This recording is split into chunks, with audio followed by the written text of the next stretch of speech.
name is Elisabeth Borg and I'm a senior scientist at Nofima in Norway. Together with Lynn Falconer at the University of Stirling, we have suggested a way to implement climate action when developing new species for aquaculture. We have called this strategy Aquaculture Readiness Level, short ARL.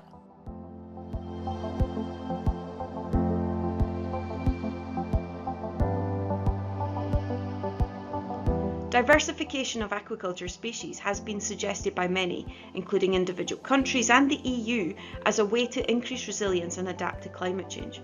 But we realised there was a need for an approach to help understand what species may be suitable for farming. Because although there are many potential aquaculture candidate species, there are different levels of knowledge and understanding, such as the species-specific environmental and biological requirements. And since it takes time, often decades, to domesticate and commercialise a species, we can use the ARLs as a way to indicate the aquaculture status now and help identify the long-term prospects, which include adapting to different, often volatile environmental conditions, such as rising temperatures.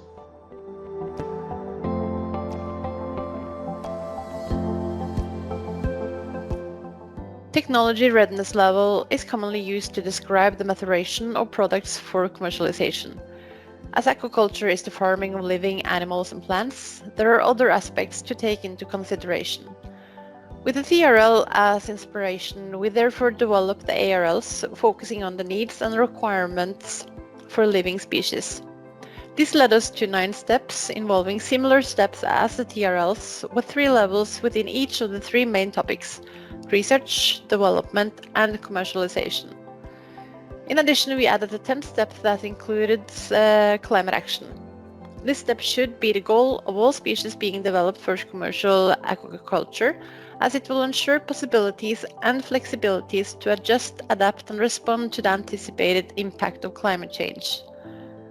Involved in the process were researchers from Norway, Scotland, and Greece with different backgrounds and expertise, and also industry stakeholders with experience in farming a range of species.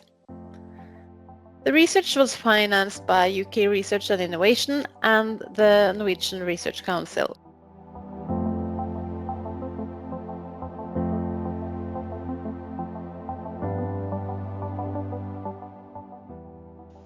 It was challenging developing an approach that could be used for different types of aquaculture species, and we found it difficult finding relevant information for many of those species that we considered, especially those that are not farmed at present.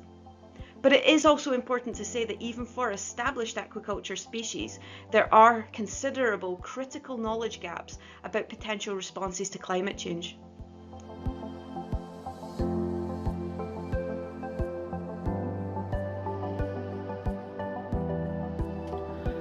The ARLs can be used when developing new species for commercialization by the aquaculture industry worldwide.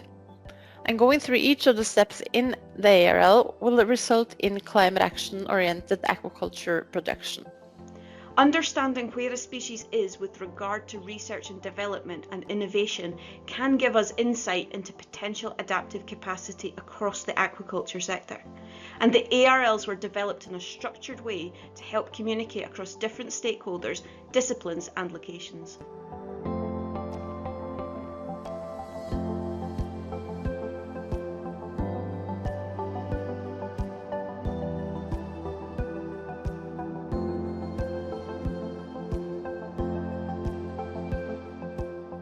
In our research paper, we used the ARL for Norway, but the ARL can be used for any country or region that is interested in species diversification under climate change, and it can be used for marine or freshwater species. Our approach shows that decisions on species diversification will depend not only on the ability of the species to tolerate the environmental conditions, but also on their present aquaculture status and the time required for research, development, and commercialization.